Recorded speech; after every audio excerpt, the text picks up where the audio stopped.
Welcome to the Let's Be Heard podcast, where I tackle women's health topics in authentic, unfiltered conversations. Everything you want to know, the good, bad, taboo about women's health, we cover it here. Hi, Jenny. Welcome to the podcast. Hi, Maddie. Thanks for having me on. I'm so excited for this topic, especially since it's one that is typically very taboo. To kick that off, I know you and your co founder both had experiences with anorectal health. So, can you share what those are? Yeah, definitely. And thank you so much for shining a light on these often dark and taboo topics, which is really silly because they shouldn't be. All of us have butts and guts, and issues come up in most people. So my personal experience which is like crazy to me now. I'm totally comfortable talking about it, but at the time it was very traumatic and you felt very isolated. So in my 20s, I'm now 40, I started having hemorrhoids and fissures, and I didn't even know what a fissure was. So all I know was I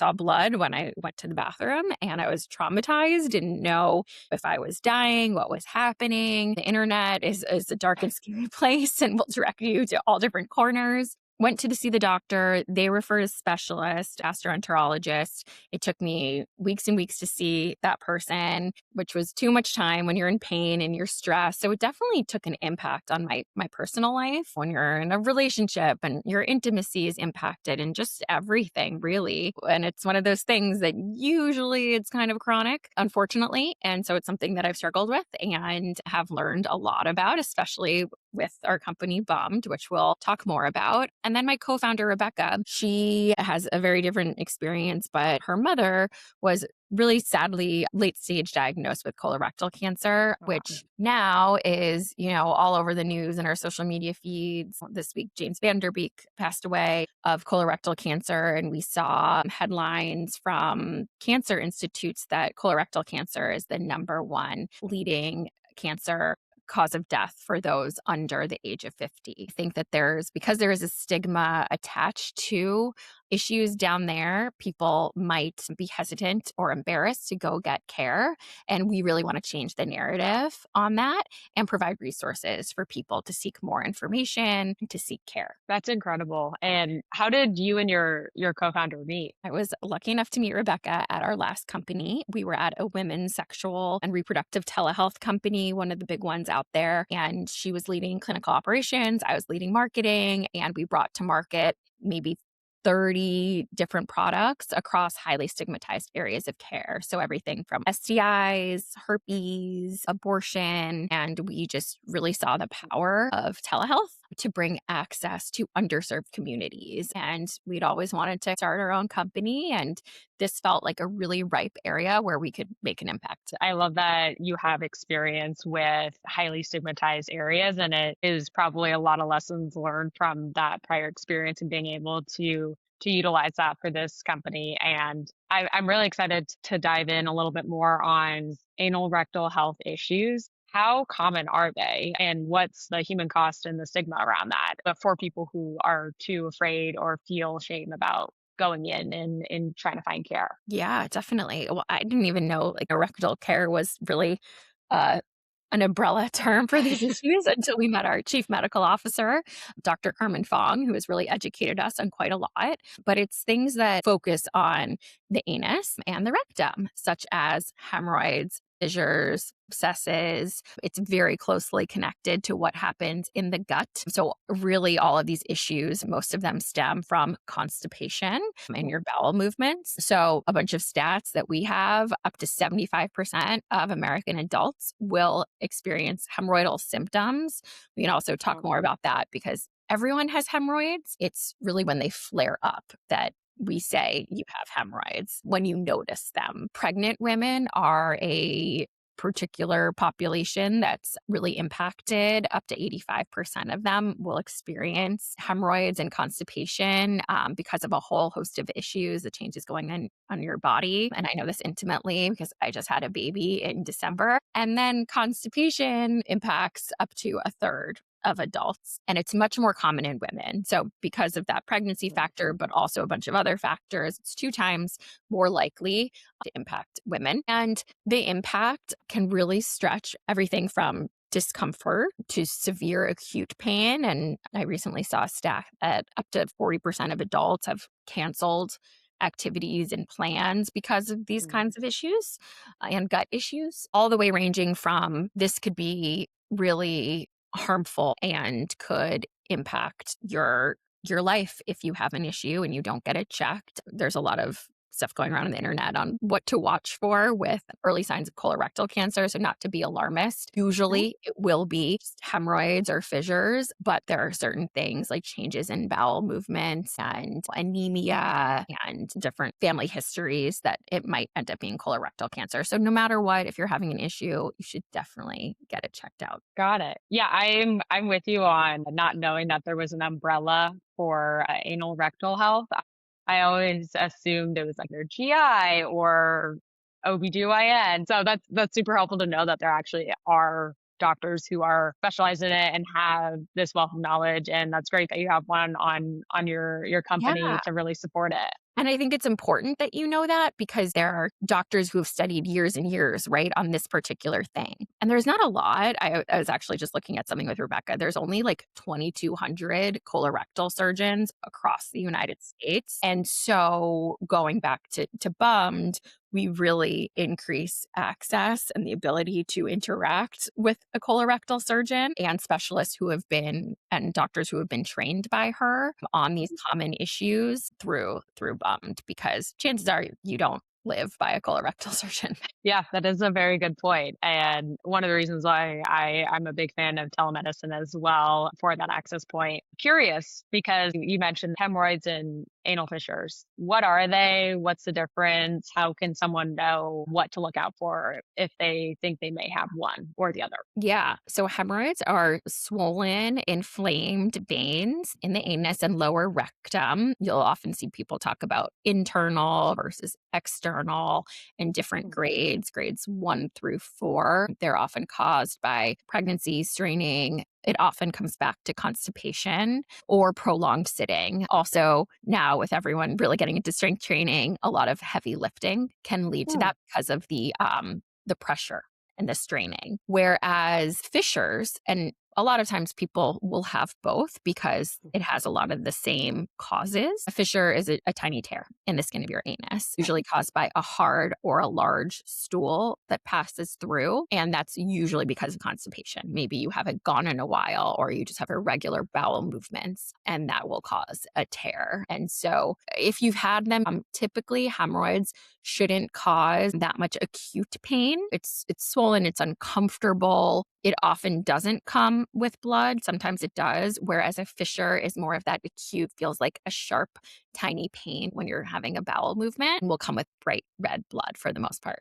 I think that that's super helpful to know because I've heard of the terms, but never really understood the differences of them. And just even thinking about that, I feel like we've all been through that. I've certainly had those. So it's helpful to know what that actually is because to your point, it's scary to see blood. It's so much less scary because you're in pain and it's really painful, right? And you see blood down there, Yeah. you're like, "Oh my god, am I dying? That is what I thought. This is cancer." And it might be. You should get checked out, but chances are it is probably not because of the statistics. And you mentioned pregnant women are about 80 or 85% of them are likely to get hemorrhoids. Is that because at a certain point when you're pregnant, you get more constipation feeling, or is there something that's going on in your body that increases that? Yeah, it's a whole host of reasons. It is the weight of the uterus increasing pressure. It is maybe a change in your lifestyle. You're not moving as much because you're Mhm. uncomfortable. Hormonal changes, diet changes. So maybe you're not taking in as much fiber. And then you might be anemic. Anemia is really common during pregnancy. And so taking iron pills can cause constipation.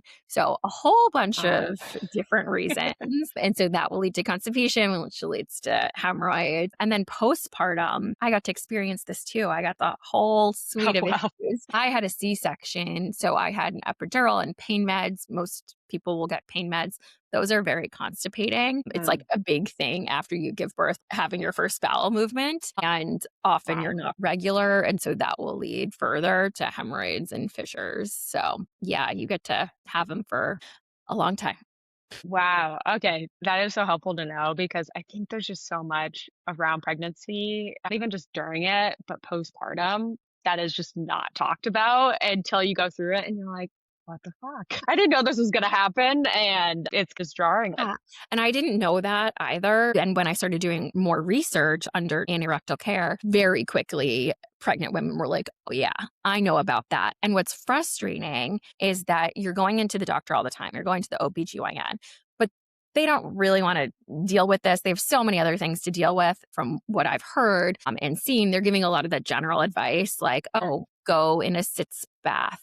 Make sure you're having fiber. Make sure you're hydrating. Make sure you're moving. Maybe take something over the counter. And we'll get into more about what BUM does. But what we really do is make more effective prescription treatments that are targeted to your particular issues. And we know it's hard for pregnant women to get prescription care. Even, Tylenol these days is looked at in question.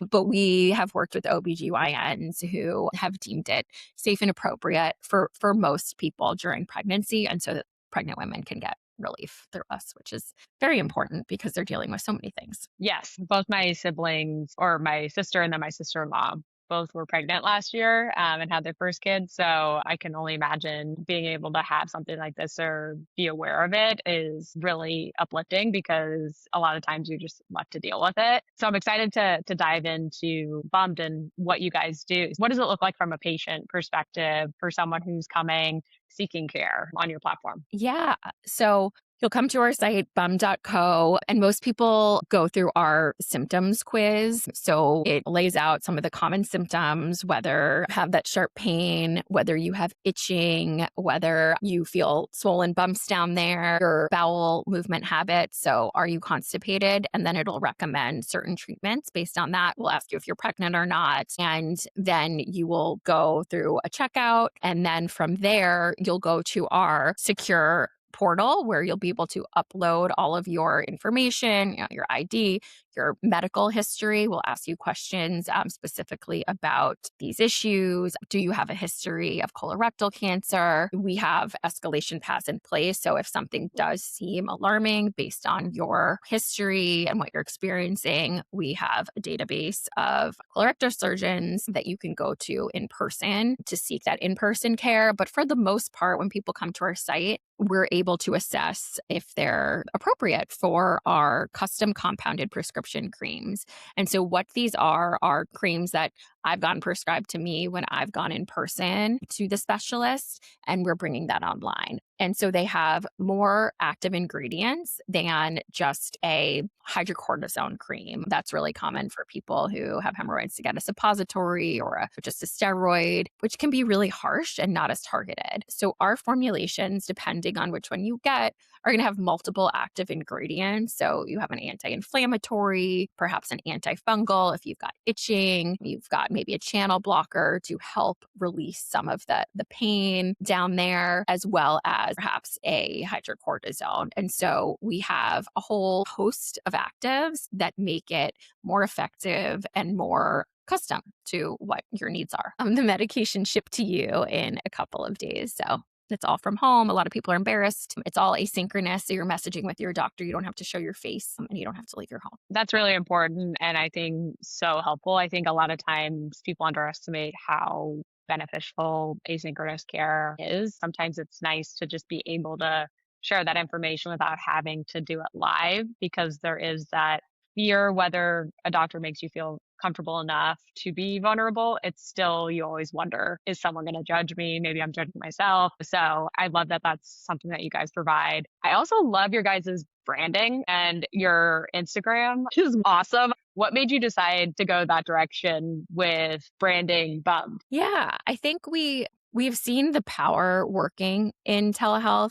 and in these highly stigmatized areas of care of just really going there, not having any euphemisms, not talking about like down there care, like really just saying the words anorectal care, hemorrhoids, fissures. And so I think in our language, we make it accessible, but we don't shy away. And then in the visuals, we wanted it to be a bit more elevated, right? Like you want to feel that this is like an elevated brand, and that this is an elevated experience. We don't have to hide in any corners.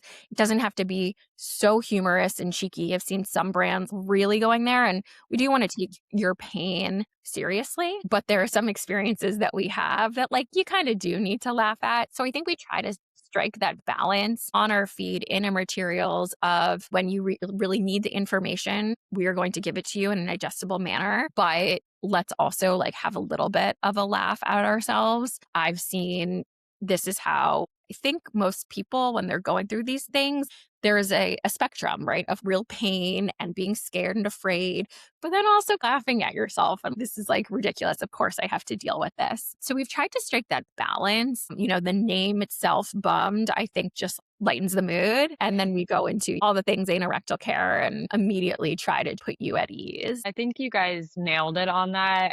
I agree. There's that balance and it's hard to do, but I think you guys do it well. And I love the visuals that you guys show as well, like what different types of stool mean, how you can understand that versus just saying it, because a lot of times people are visual. And so it's really helpful to see what does that mean in reality. And then also how do you apply medication as well and creams, because I think a lot of people know that they have bowel movements. They don't really know a lot of their actual anatomy down there. I mean, that's one of our most viewed videos. People really want to know. And we have a lot of written instructions with your meds that are shipped to you, and we give you finger cots as well, because a lot of people don't want to put their fingers up there, and that's totally fine. So we'll give you some protection, make it really easy. And what's the difference between a compounded pharmacy and a regular pharmacy? When you go to a regular pharmacy, you're picking up a retail medication, right? Something that a pharmaceutical company has available for you at set doses. A compounding pharmacy is very different in that it's going to be specific for you with custom strengths of these FDA approved ingredients. So if you go and you get 2.5% hydrocortisone tube, that's one thing. Maybe you also needed to get, I don't know, for my baby has eczema, she has steroid for her face and a antibiotic in these different tubes. What a compound pharmacy can do can put all that together into a specific formula for you. So it's very custom, and that can be good whether you're pregnant or have ultra sensitive skin or whatever it is. Combines those multiple actives so you're more likely to adhere to it. It's easier for you. And a lot of times too, they're omitting problem fillers like dyes and gluten and alcohol. And so it's really more specific to you. You're seeing a lot of these new telehealth companies, whether it's for face care, they're using compounded pharmacies. We saw compounded pharmacies really take off with GLP-1s when there was a shortage of Ozempic and Wegovy. And so pharmacies started compounding the different semaglutides. So it's an alternative, right, that allows you to dial up or dial down strengths and different actives. And all of that is still safe, I'm assuming, too, because you have doctors that are prescribing it and making sure that what it can be compounded and personalized is all stuff that is safe. Exactly. All of our doctors, we had medical advisors for our colorectal surgeon, OBGYN, and GIs look at everything, make sure that there's no negative interactions and that all of these things work well together. And then at the pharmacy as well, there's another check, and they're all accredited and they're working with all FDA approved ingredients. So they're safe. Of course, you have to do your research into which compounding pharmacy you're working with. We work with one called Curexa, which is a large one, and we're very transparent about that on our site. I've seen companies get into issues when you're working with maybe a compounding pharmacy that is not going through all of the checks. Got it. That's really helpful, because I think, to your point, there are some people may be a little bit skittish because of that, but that's helpful to know and understand that there are different standards when it comes to the types of compounding pharmacies, and that you guys are very transparent about it on your website. So prior to BUM, what does that process look like for someone, and it may have been your experience as well, seeking care in the healthcare system? Like, how would you even start and know where to go? No, it's a good question. I think where most people start is on the internet, right? And if you look on Reddit, there is such a very active thread going on every single day. I see new people posting to hemorrhoids, asking advice, being desperate. And so you can start there. A lot of people will go to the pharmacy, do OTC. And for some people, that works just fine. But for others, it doesn't. And so maybe you've wasted some time on that. I think what the most common path is, you'll go to your regular doctor or you'll go to urgent care. A lot of folks go to urgent care when they're like, okay, I can't deal with this anymore. Their primary care will usually refer them to a gastroenterologist or a colorectal surgeon. That was my experience. And it can take, for that whole process, that can be weeks and months. And that's not fun when you're in pain. Or maybe you went to urgent care and you were prescribed a hydrocortisone suppository or something like that. What's tricky there is that if you're not a specialist, you might misdiagnose, and actually that some treatments for hemorrhoids can make fissures worse. So you really want to get that kind of specialty knowledge there. And so we just saw opportunity to improve the process to get you faster to that end point, which is understanding what your issues are and getting you care that's targeted to that. I think that makes so much sense in terms of being able to personalize it. I did not know that about different medications for hemorrhoids could impact negatively fissures for folks. So that's really helpful to shine a light on why it's so important to make sure that you're getting the right diagnosis. A lot of people too, everyone's all about wipes now, like use wipes. Well, those can be really harsh for hemorrhoids as well. Our chief medical officer does not recommend them and says they can definitely make them worse. If you need to use something like a cleanse foam on your toilet paper a day if you have one, but wipes are pretty harsh, even if they say that they're not. And so I think there's a lot of misconceptions out there, and people think that, oh, it's because of hygiene, so they need to clean more. And often that can make the problem worse. That's good to know. I mean, I think there's a similar trend with folks trying to use fresheners for your vagina. It's already is self-cleaning. You should not do that. You're just going to mess up the pH and the balance. And so I'm assuming probably a similar thing is for your rectal health as well. Oh, yeah. Very self-cleaning, very clean. It sometimes can get infected, but it's not usually a cleaning issue. And so that's something that we try to educate around. Just like wiping more is not the move. And in terms of on the insurance landscape, is what you guys provide covered by insurance? Is there things that are out of pocket? What does that look like today? So custom compounded medications are not generally covered by insurance. And this is going to be the first line for most gastros anyways. So you're going to have to pay out of pocket for that. So we've been able to bring down that cost because we've productized it and are selling it at volume. And so we're HSA and FSA eligible. Our whole experience is typically less than a copay and the cost of the medication. If you did go in person to a doctor, so it costs $49 for a consult, and then our medications are $65 for a 3-month supply. It typically might even last you longer. And then refills are just that $65. Last you 3 months, it's about $20 or so, which is pretty comparable to anything over the counter and cheaper than most other options. So yeah, definitely all about the accessibility. I love that. I am just so surprised at how much, even with insurance, things can cost. And our insurance is just not set up to be accessible for a lot of people. And so I think that's incredible. And especially getting 3 months supply, I think that's definitely worth that cost. And so I love that that is the direction that you guys are approaching with helping people get care and not feel stigmatized. Yeah, definitely. It's important. And we don't want people to waste I think people are wasting a lot of money. I know I did, trying to find different solutions. So I think one of our big challenges is just on educating people that this might be a better first line of defense than spinning your wheels and buying all the different products. Yeah. Is there anything from your previous company that you brought over that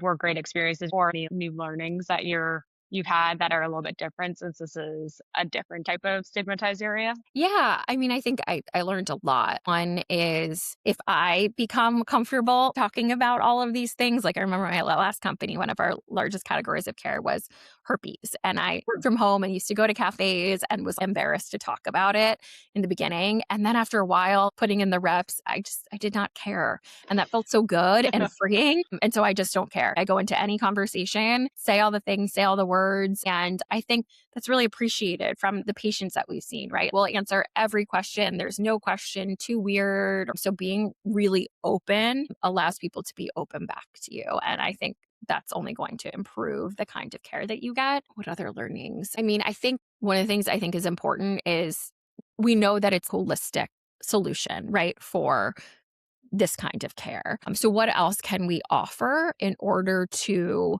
make sure that we also look at prevention as well as treatment? So, we have some things in the works on the prevention side. We also love to partner with a lot of different folks in the space, whether it's dietitians or pelvic floor therapists. I think it truly, that's one of the big learnings. We really focused on a lot of partnerships because you can't do everything and sometimes just go to the expert. And so we've already had a few partnerships and we're looking to do a lot more to get the word out. That's the one thing I love about the women's health space is that there is so much collaboration, and I think that's great. And it's nice because then you have those experts and then collaborating and then having more of that data where it's not siloed and everyone's kind of reinventing the wheel every single time. I feel like everyone's been constipated at multiple times in their life, and what can you do to help prevent some of that from getting to be like chronic constipation? And it's so interesting because that's so many people have different bodies in terms of how they react to different foods. Like some things will cause people to be super bloated, others they're fine. And so I'm curious how you guys are thinking about that from the constipation side and what have been some tips that have been actually helpful versus what may not be. Yeah, definitely. And when we put out content around that sort of thing, like what supplements, people are really interested in magnesium. Like you hear all about magnesium.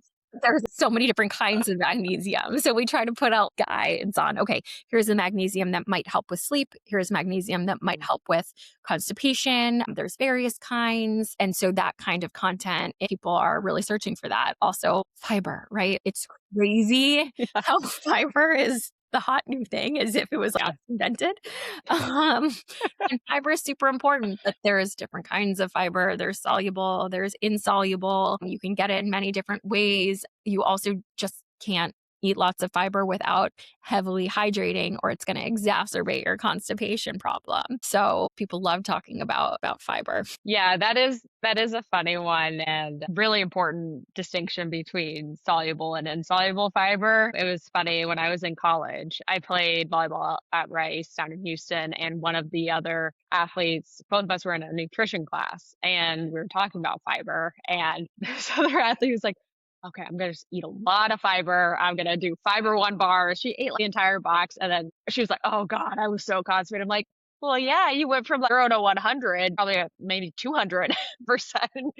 And the amount of water that you would need to drink would just be tough. Your body always needs gradual evolution. You can't just throw it in and expect it to be fine. I remember those Fiber One bars. I feel like in college, I also lived off of a Fiber One bar because I thought it was healthy. We all thought bars were so healthy. And now that we've realized like, processed foods are bad for you, we've come around. But like, I would have my Fiber One and a coffee. And I was pretty regular. Yep. Oh, I love it. I think that's a good segue into the final section, which is all about myths, taboos, misconceptions. And so, one of the first ones I want to start with is why isn't anorectal health more openly talked about? I'm curious from your perspective personally, but then also from your chief medical officer and just folks that you've seen either through research or talking to them. Yeah. I mean, I think it's just a lot has to do with the stigma. I think a lot stems from there. We were really fascinated to see that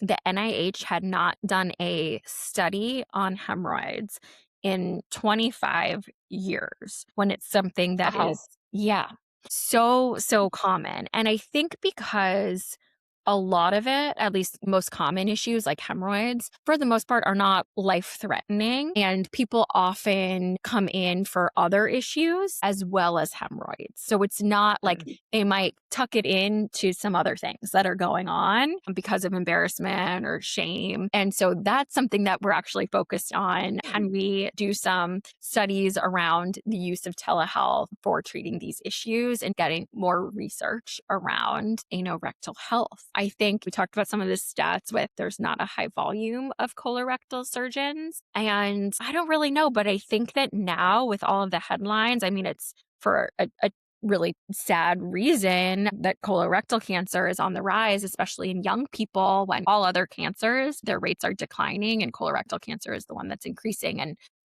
I don't think we really know why. There's a whole host of different reasons, ultra processed foods being one of them. But I think that that'll change. I think that people are interested in that. And I think also the aging of the population happens to a lot of folks over 50, hemorrhoids. I am hopeful that that will begin to change. And we're not the only brand out there that I've seen that is focused on the butt and anorectal care. We're the only telehealth platform, but I've seen some other skincare brands and over the counter products popping up. And so I think people are sick of not talking about it. Yeah, I think that's really, really optimistic and hopeful. I hope that's the same way going forward too. I've seen that with other areas in women's health. People are just, I think, especially younger generations, are more comfortable and open about talking about their issues or wanting answers rather than just sucking it up and dealing with it. And so I'm excited that that is something that you guys are thinking a lot about, because that shocks me that there hasn't been a study. I'm just like, how? Because it's also impacts men too. So like you would think, but it just goes to show the power of stigma in society and what gets focused on or not focused on, which is unfortunate because it's a pain that you can have relief from if we just shed more light on it. Totally. And I'll just like drop a little tease. We're also, which I kind of forgot to talk about, but we're exploring all of these different anorectal issues. And there's something called lichen sclerosis, which I had never heard before, but started seeing in the Reddit threads. It impacts mostly postmenopausal women, which we know are under researched, understudied. And it is a skin disease that leads to really painful, itching, flaky skin. And we're bringing online a treatment for that. And so I'm learning so much as I go. And Carmen, who sees patients in her clinic, it's becoming more and more common, especially as the population is aging. So I just think that there's like so much there. And the more that we can bring it to light and you can feel like, oh, I'm not the only person. Oh, this company has a solution out there for me, has people I can talk to. We're just helping folks, which I love. That's incredible. I love discovering new things or people just talking about it more. I think a while ago, endometriosis and PCOS were those new things that some people knew what it was, but it wasn't really focused on. And now there's a lot more attention to it. Still not enough, but I think it's the same thing with anorectal health. Is what to your point of just constantly seeing more women talking about things and wanting answers. So that's incredible that you guys are continuing to expand the treatment options for folks who are suffering from those Yeah, conditions. definitely. What is or are some of the biggest myths that you've heard about anal rectal health? I think it's what we're talking about that if you experience them, you're dirty. Most of the time, actually, it's the opposite. Some people who scrub a lot and use a lot of wipes and are really focused on their cleanliness down there will experience these issues. So it doesn't have to do with hygiene. You're not dirty if you get these issues. Yeah, I think that's an important one to highlight. And I'm curious also with coffee, does it actually make you poop? Is it a good thing or is it better to have water first? I've always heard this debate of should you start your day with coffee versus water? Yeah. I think from what I have heard, yes, coffee does make you poop. You should wait to have it. You should hydrate first, but coffee is a stimulant. It triggers the gastrocolic reflex, which is the thing that tells your system to make room for new food and to push out the old food. And so, yes, but you don't want to start your day with something coffee is dehydrating, right? So you want to make sure you're hydrating, super important for constipation, but yes, coffee will act as a stimulant for that gastrocolic and help push things out. So I tried to follow that. I tried to have my water first thing and then make it as long as I can and then have my coffee. Yeah, I was starting to do that too. I am, yeah, a big person who used to always just love to start with coffee, and I would always joke that I was chronically dehydrated and that my body just adapted. As I've gotten older, I'm like, nope, my body's like, you can't do that to me anymore. Same. Oh, and then one of the other things, especially with anal rectal health, that I'm sure comes up a lot is around sex and intimacy. Is that something, if you have anal fissures or hemorrhoids or any of the other conditions, is it something where you need to avoid having sex? Is it recommended to wait? You should probably wait. We talked about it's usually there's a lot of pressure down there, swelling, inflammation, maybe a tear. It's already painful, and having anal sex is going to increase the pressure. So you probably want to wait to heal. If you're experiencing these things, you don't want anything else up there. So most doctors would recommend to wait to heal and then resume your activities. Got it. How long does it normally take to heal from hemorrhoids and fissures? Yeah, it really depends. We say our creams are typically effective within a week or so, but you want to make sure you're doing all the other things too, right? You are hydrating, you are having fiber, you are keeping active, not just sitting all day. You're not straining, you're not staying on the toilet for too long. So it should resolve within that time. People might be at different phases, and so it does depend, but it shouldn't be more than a week. Yeah. Helpful. The last two questions I have, first one is, who else is doing amazing work in women's health that you think should be heard? So I think as we've gotten to know more the ecosystem, I'm really impressed with all these pelvic floor therapists. That was another thing I did not know existed. And I think that they are doing great work and that all women should have access to pelvic floor therapy, Yeah. especially postpartum. It's super important. There are some brands that I think are doing, there's so many women's health brands now and so many supplement brands. I personally really respect Ritual because they Mm. are, I'm not sure if you've seen they're lobbying Congress for Yeah. more requirements when it comes to the supplements industry, which I think is great, like putting your money where your mouth is. And they're really transparent and really backed in clinical research, which not every company is. And then I think the big one in women's health, Maven, which is obviously like a unicorn. I just saw they're set up a clinical research institute to do their own clinical research on women's health issues, which is really awesome. We need more of that. Yes, I completely agree. And those are all great ones. And pelvic floor therapy was actually my positive experience to a negative experience in women's health. And so that was really what kickstarted my excitement for starting a podcast because there was this great service that I had no idea until I was mid 20s, until I found it. So I love that you called that one out. Last thing I wanted to ask is, what are you most excited about for Bummed and for the future of anal rectal health? For Bummed, I think it's some of our new product launches, continuing to be able to educate around these conditions that aren't widely talked about, to continue to listen to patients.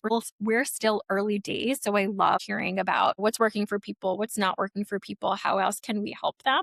And then anorectal care in general, I think everyone seems to be really more talking about these issues. And I know, colorectal cancer, obviously it's a huge concern and people are scared. So how can we all work together to educate, to make sure people do get screened earlier? Because it's in some cases preventable if you catch polyps that could become cancerous during a colonoscopy. So I think a lot more people are aware. You can get screened earlier now, 45, and even earlier if you have family history. So I think those are some of the things that I'm optimistic about. I love it. And where can people find more information about you, Bummed, if they were looking for care? Yeah, bum.co is our website. So check it out. That's our Instagram handle as well. And you can find us on any of those channels and we'll respond if you have a question. Amazing. Well, thanks so much for coming on the podcast. I really am so excited that we got to talk about this important topic and learn more about what you guys are building at Bummed. I think it's going to be such a game changer for a lot of women, and I love that you guys are constantly educating and making more apparent